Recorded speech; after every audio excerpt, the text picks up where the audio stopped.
Bienvenue sur Résilience scolaire, le lieu où nous explorons les défis les plus profonds de l'éducation et de la psychologie de l'enfant en quête de solutions et d'histoires de survie. Aujourd'hui, nous abordons une réalité glaçante qui hante les États-Unis, les fusillades scolaires. Ce n'est pas qu'un fait divers, c'est une plaie béante qui marque des générations. Depuis Columbine, en 1999, des centaines d'écoles américaines ont été touchées par la violence armée et des dizaines de milliers d'enfants ont été exposés à la violence par arme à feu sur les campus. Le coût est inimaginable. Au-delà des pertes de vie, il y a les cicatrices invisibles, psychologiques, éducatives et même économiques qui peuvent durer des décennies. Ces événements brisent le sanctuaire que devrait être l'école, un lieu de sécurité et d'apprentissage, le transformant en un lieu de peur. Aujourd'hui, nous allons suivre le chemin d'une de ces survivantes, Columbia Renix. Son histoire est un témoignage puissant, non seulement de la survie, mais aussi de la capacité humaine à trouver la lumière après les ténèbres les plus profondes. Préparez-vous à une immersion dans son parcours, une leçon d'espoir et de courage. Pour Columbia Renix, ce mardi-là était censé être un jour comme les autres. 17 ans, terminale au lycée de Dallas. Des projets, des rêves, cette insouciance propre à la jeunesse. Elle était en cours d'histoire, les yeux rivés sur le tableau, lorsque le premier coup de feu a déchiré le silence. Un bruit que l'on ne peut pas méprendre, un son qui fige le sang dans les veines, puis un autre et un autre. La voix du professeur s'est coupée, remplacée par un cri lointain. La confusion, l'incrédulité, puis l'horreur pure. C'était réel, une fusillade scolaire, son lycée. Courez, cachez-vous, combattez. Les entraînements, autrefois perçus comme des exercices lointains, prenaient une signification terrifiante. Les élèves se sont jetés sous les tables, leur cœur battant la chamade, le souffle coupé. Columbia s'est recroquevillée dans un coin de la salle de classe, le bruit des balles résonnant dans les couloirs, chaque détonation une onde de choc qui traversait son corps. Elle a retenu son souffle, priant pour que le tireur ne trouve pas leur salle. Chaque minute semblait une éternité. Les voix des policiers se sont fait entendre, lointaines, puis plus proches. Les sirènes déchiraient l'air, l'attente interminable, l'incertitude insoutenable. Elle pensait à sa famille, à ses amis, à tout ce qu'elle n'avait pas encore eu le temps de vivre, la peur paralysante d'une fin brutale. Lorsqu'ils ont finalement été évacués, l'image qui s'est présentée à ses yeux était celle d'un champ de bataille émotionnel, des ambulances, des policiers armés, des visages en larmes, des parents désespérés. Le lycée, autrefois symbole d'apprentissage et de camaraderie, était devenu une scène de crime. Les amis s'étreignaient, soulagés d'être en vie, mais chacun portait déjà le poids de ce qu'il avait vu, entendu, ressenti. Pour Columbia, le chemin du retour à la maison n'était pas un retour à la normale, mais le début d'un long voyage dans les méandres du traumatisme. Le choc était profond, les informations floues, les rumeurs persistantes. Le monde avait changé en un instant. Elle, comme tant d'autres, était une survivante. Mais qu'est-ce que cela signifie, survivre à l'inimaginable ? Comment continuer à vivre lorsque l'innocence est volée, lorsque le lieu le plus sûr se transforme en cauchemar ? L'incident du lycée de Dallas, comme tant d'autres, a laissé des cicatrices profondes, souvent invisibles. Le traumatisme post-fusillade scolaire est une réalité complexe. Des études révèlent que les élèves et le personnel témoignant de ces événements sont susceptibles de souffrir de symptômes de stress traumatique, d'anxiété ou de dépression. Beaucoup de victimes et de témoins développent des troubles de stress post-traumatique, des dépressions, des anxiétés aiguës et même des problèmes de toxicomanie. Ces troubles peuvent persister des années après l'événement. Les signes de cette détresse peuvent être subtils ou évidents. Chez les adolescents, le TSPT peut se manifester par des pensées répétitives de l'événement, des cauchemars, des flashbacks où ils revivent l'expérience et une tendance à éviter tout ce qui leur rappelle le traumatisme. Ils peuvent devenir irritables, avoir des crises de colère, une réponse de sursaut exagéré, de l'hypervigilance, des difficultés de concentration ou des troubles du sommeil. Certains peuvent s'isoler socialement, voir leurs résultats scolaires chuter ou même adopter des comportements à risque, comme l'automutilation ou l'abus de substances. Pour vous, parents, si vous observez ces changements chez votre enfant, ne les ignorez pas, soyez attentifs. Parlez-leur ouvertement, à un niveau qu'ils peuvent comprendre, sans minimiser leur peur. Réaffirmez leur sécurité, leur amour.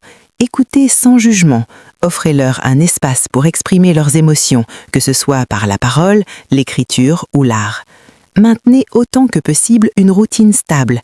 Le maintien de la normalité est crucial. Et n'hésitez jamais à chercher de l'aide professionnelle.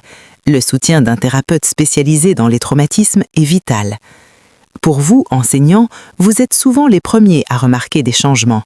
Créez un environnement de classe sûr et soutenant. Soyez proactifs en proposant des points individuels, des exutoires émotionnels comme l'art ou le sport. Révisez les procédures de sécurité de l'école et communiquez-les clairement, cela peut rassurer. Rappelez-vous que vous aussi, vous pouvez être affecté par ces événements. Prenez soin de votre propre bien-être mental. Votre résilience est un modèle pour vos élèves. Des ressources sont disponibles pour vous guider, n'hésitez pas à les utiliser. Ne laissez jamais un élève penser qu'il est seul face à ses peurs ou que ses sentiments sont invalides. La guérison commence par la reconnaissance et le soutien. Pour Columbia, le chemin de la guérison n'a pas été linéaire. Il a été jalonné de nuits sans sommeil, de moments de panique et de la douloureuse question « Pourquoi moi ?» Mais au fil du temps, elle a choisi activement de construire sa résilience. La résilience, ce n'est pas l'absence de douleur, mais la capacité à s'adapter et à rebondir face à l'adversité. C'est la capacité à trouver des façons de naviguer dans l'après-coup de ses expériences en ressortant plus fort et plus autonome. L'un des piliers de sa guérison fut le soutien indéfectible de sa famille. Vos proches, parents, amis, sont un ancrage vital. Cherchez et acceptez leur aide, car le lien humain est une force puissante contre l'isolement. Ensuite, Columbia a découvert le pouvoir transformateur de la gratitude. Des études montrent que la gratitude peut contrecarrer les réponses émotionnelles négatives au traumatisme, aidant les individus à avoir des résultats psychologiques positifs pendant le processus de récupération. Elle a commencé un journal de gratitude, notant chaque soir 3 choses pour lesquelles elle était reconnaissante, aussi petites soient-elles. Un rayon de soleil, un sourire, une tasse de thé chaud.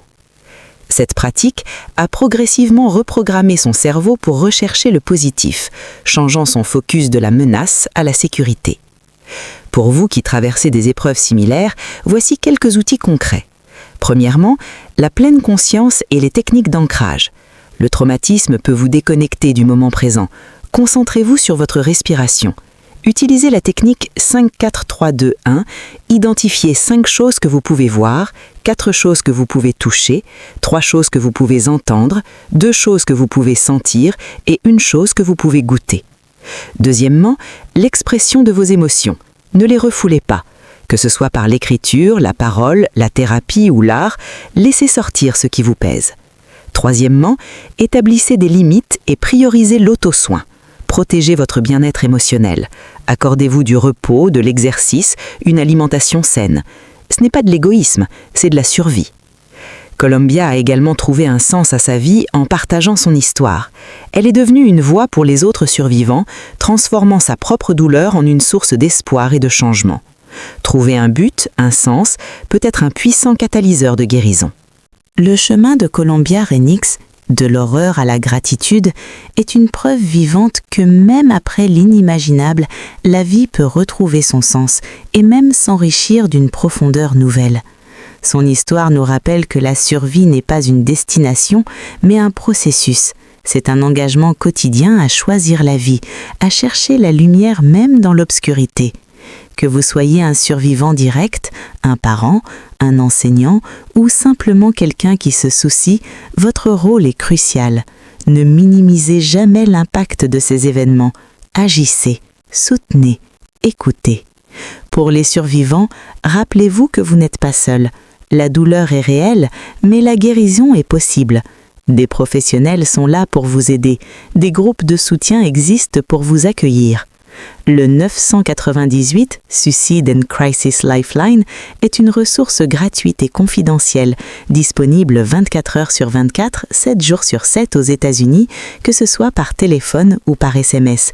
N'hésitez jamais à l'appeler. Pour nous tous, la vigilance est de mise. Les systèmes d'alerte anonymes, comme ceux qui permettent aux élèves de signaler des comportements préoccupants, sont des outils essentiels de prévention. Des organisations comme Sandy Hook Promise travaillent sans relâche pour éduquer et responsabiliser la jeunesse et les adultes à reconnaître les signes avant-coureurs de la violence. Rejoignez ce mouvement. Ne laissons pas la peur nous paralyser, mais qu'elle nous pousse à l'action. Chaque jour est une opportunité de construire un monde plus sûr, plus résilient, plus rempli de compassion. La gratitude de Columbia, née de l'adversité, n'est pas un oubli du passé, mais une célébration du présent et un engagement envers l'avenir. Une leçon que nous pouvons tous apprendre et partager. C'est ensemble, avec empathie et détermination, que nous bâtirons la résilience nécessaire pour surmonter l'inimaginable et honorer chaque vie.